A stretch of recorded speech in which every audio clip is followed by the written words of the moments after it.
তো চলো, আমরা যেখানে থাকি তার থেকে পাশেই একটু অন্নপূর্ণা পূজা হচ্ছিল, তাই অন্নপূর্ণা পূজা দেখতে বেরিয়ে গেলাম আমরা তিনজন মিলে।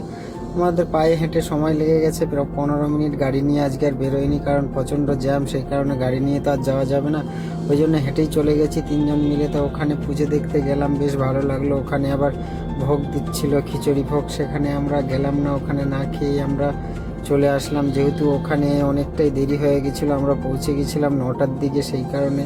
তো দেখতে পাচ্ছ মণ্ডপটা কত সুন্দর সাজিয়েছে, আর এখানে বাচ্চাদের নাচ গান হচ্ছে, খুবই ভালো লাগছে। আমার মেয়ে তো খুব আনন্দ পাচ্ছে, এবং কি ও নাচ শুরু করে দিয়েছে।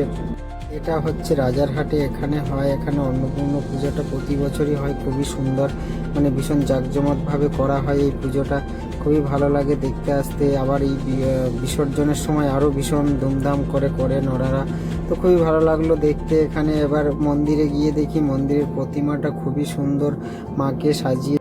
ইন্ডিয়া টি20 ম্যাচে যে চ্যাম্পিয়ন হয়েছিল সেই সব নিয়েই আর কি নাচ গান চলছে, বাচ্চাগুলো খুবই সুন্দর নাচ করছে, মানে দেখে মন জুড়ে যাবে এমন সুন্দর নাচ করছে। এত ছোট ছোট বাচ্চা কিন্তু খুবই সুন্দর নাচ করছে।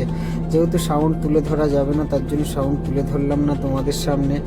আর মন্দিরটাও খুবই সুন্দর সাজিয়েছে, মানে প্যান্ডেলটা খুবই সুন্দর, খুবই সুন্দর। এখানে প্রতিটা বছরই ইউনিক করে, তার জন্য খুবই ভালো লাগে। এখানে আবার দুর্গাপুজোটাও হয়, দুর্গাপুজোও খুব সুন্দর করেন ওনারা।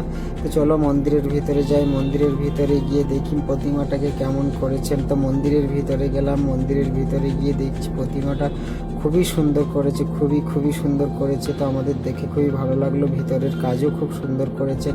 তো প্রতিমাকে দেখে ওখান থেকে প্রসাদ খেয়ে আবার বাইরে চলে আসলাম। বাইরে গিয়ে ওখানে কিছু সময় দাঁড়িয়ে থেকে মেলায়, যেহেতু মেলায় এসেছি, মেলায় এসে কিছু খাবো না সেটা কখনো হয়, ওখানে গিয়ে ফুচকা খেলাম। ফুচকা খাওয়ার পর ঘুগনি খেলাম, ঘুগনি খাওয়ার পর কিছু সময় বসেছিলাম, বসে থাকার পরে এবার বাড়ির দিকে রওনা দেবো।